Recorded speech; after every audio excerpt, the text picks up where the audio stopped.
masalah backing mafia itu ya. Saya kira kenapa sih orang kaget? Ini kan udah banyak sejak dulu, sejak zaman Pak Jokowi belum jadi presiden. Orang membackingi kasus-kasus gitu. Sesudah mau diselesaikan ini tidak bisa di backing oleh jenderal ini, jenderal itu. Ketika saya di sini banyak laporan-laporan, ternyata betul. Bapak punya bukti itu? Banyak di sini.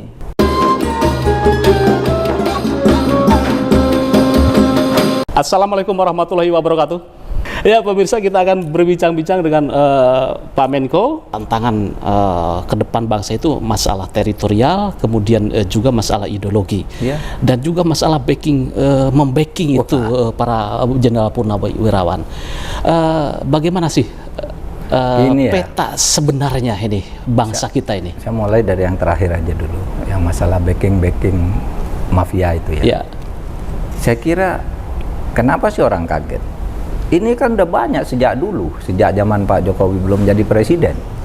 Orang membackingi kasus-kasus gitu. Sesudah mau diselesaikan ini tidak bisa di backing oleh jenderal ini, jenderal itu gitu.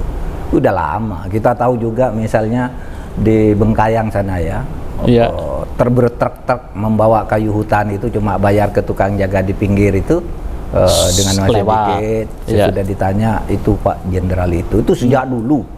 Nah, ketika saya di sini banyak laporan-laporan, ternyata betul. Bapak punya bukti itu? Banyak di sini, banyak. Saya sudah nyuruh orang nih sampaikan ke sana. Ini orangnya. Saya pernah ada kasus besar. Saya ngirim tim ke sana, gitu. Lalu dibilang pejabatnya udah ganti katanya. Kasusnya enggak berungkap. Nah, saya himpun di sini. Ini orang selama ini enggak berani bicara, maka saya bicara. Karena biasanya di Indonesia kalau orang berteriak itu baru semuanya kayak yang kasus Sambo apa itu kan karena kita berteriak aja. Sebelumnya kan sudah akan hilang tuh sampai seminggu pertama apa enggak ada apa-apa kata udah selesai gitu kan. Saya yang teriak. Enggak bener nih saya bilang. Harus ada yang berteriak ini. IPW itu. Indonesian Police Watch. Saya baca, anak ini berani betul. Masa yang lain pejabatnya ada yang berani, saya yang bilang. Udah bener tuh, harus diselidiki lagi gitu.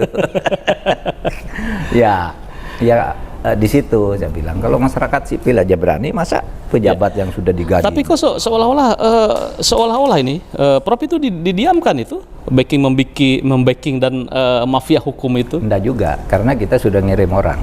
Sudah. Jadi ini tunggu saja ya. Kalau selesaikan, enggak usah ribut-ribut, ini orangnya, ini kasus. Selesai gituan ya. Ini orangnya, ini kasusnya gitu. Artinya gini, kalau memang enggak mau ribut, ini dong direspon. Selesai gituan ya, diselesaikan. Selesaikan. Kalau perlu enggak mempan juga ya kita umumkan aja. Di mana siapanya gitu. Siapa yang punya saham ini, siapa yang backingnya ini, kan kita kalau enggak benar jawab kan gitu aja. Betul. Iya, bener ada kasus gitu. Itu orang pensiunan jenderal diperas sama juniornya tuh ada juga ngelapor, juniornya bilang Bapak juga dulu begitu katanya, lapor ke Menko Polhukam. Ada tuh namanya, saya utus orang ke sana. Betul. Ada begitu orang datang ke sana, perkaranya dilimpahkan ke pengadilan. Lalu dia jawab, Pak ini perkaranya udah nggak bisa di sini, udah di pengadilan katanya. Gila tuh, belum selesai langsung. Gitu. Nah cara-cara saya tahu caranya itu banyak. Nah kita harus bicara. Di situ bicara. Prof, pemirsa ya. Seperti kasus Sambo pun itu ya, kasus Sambo itu luar biasa ini, rekor itu. Kayaknya kalau Prof Mahfud tidak bicara itu mandek ini kasus. Iya, karena rame-rame dengan masyarakat sipil dan juga kerjasama dengan Kapolri jalan.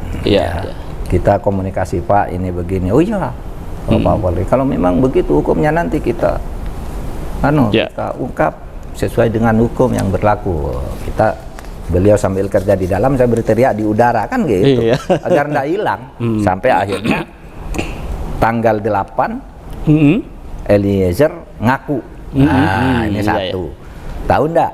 Itu dia ngaku sesudah Kadif Propam itu, kantor di Propam itu orangnya dipindah semua. Pindah dulu, kalau nggak dipindah dihalangi terus tidak ini ya. Terus Eliezer dipanggil, ngaku, besoknya si Sambunya juga ikut ngaku, nggak bisa mengelak gitu ya. Nah ininya kemudian yang selama sebulan lebih, siapa Putri itu katanya shock, nggak bisa ditemui orang. Ya itu sudah di style saya kira, nggak bisa, karena setiap orang yang ketemu cuma nangis saya terhina, nangis. Begitu Sambo ditahan, dia datang ke kantor polisi, bisa ngomong, katanya sebulan nggak bisa ngomong.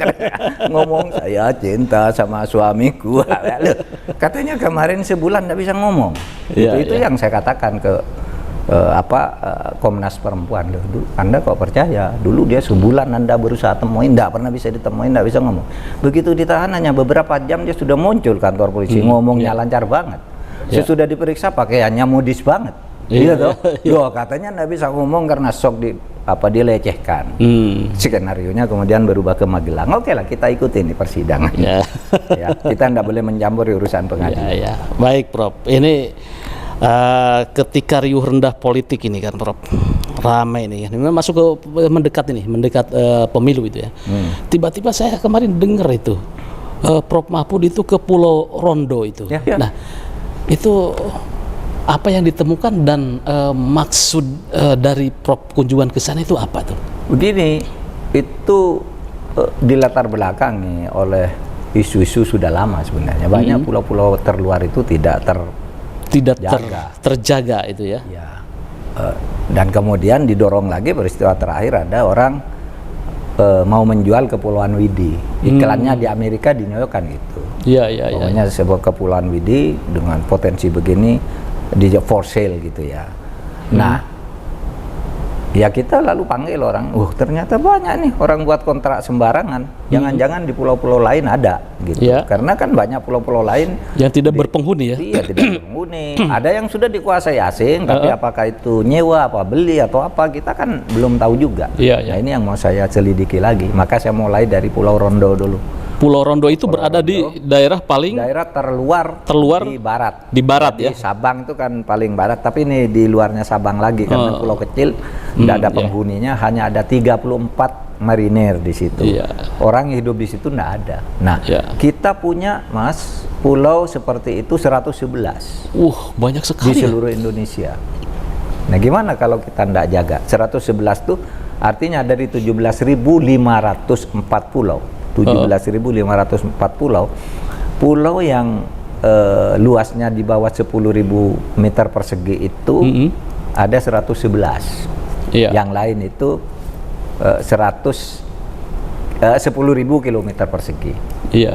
Jadi yang lain jarang berpenghuni itu ya. Iya, banyak yang enggak berpenghuni, banyak. Oleh sebab itu yang baru didaftarkan ke PBB dengan nama lengkap dan ada penghuninya itu zaman Pak Luhut Menko Polhukam itu 16.400, berarti masih ada 1.600 yang belum ada namanya. Belum ada nama itu ya. Itu tugas tugas Mahfud ya.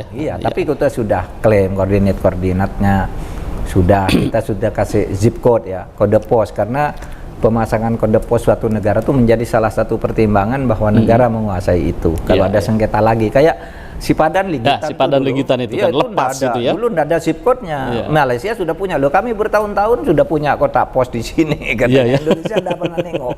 Kalah di dunia internet. Nah, kita pasang bahwa kita punya kegiatan, ada tentaranya, ada zip code-nya, ada apa, nanti kita pasang. Jadi tancapkan bendera dulu. Ini teritorial kita itu kan ya. Baik, Prof, ini masuk pemilu nih, ramai nih 2024. Ini masih insya Allah aman. Insya Allah aman ya. Secara hukum, saya, Mendagri dan Bu Sri Mulyani oleh Presiden diminta mengawal agar pemilu tahun 2024 terlaksana dengan baik. Ya, saya sudut politik hukum keamanannya, Pak Mendagri itu masalah pemerintahannya agar disiapkan dengan baik. Bu Mulyani, Sri Mulyani keuangannya. Itu clear tugas kami, dan kami pastikan pengamanan pemilu tahun 2024 itu mulai sekarang. Oleh sebab itu tahapannya sudah berjalan.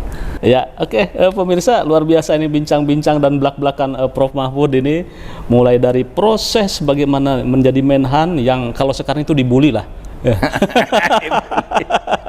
Ternyata mampu membuktikan sebagai pejabat yang punya integritas sampai sekarang.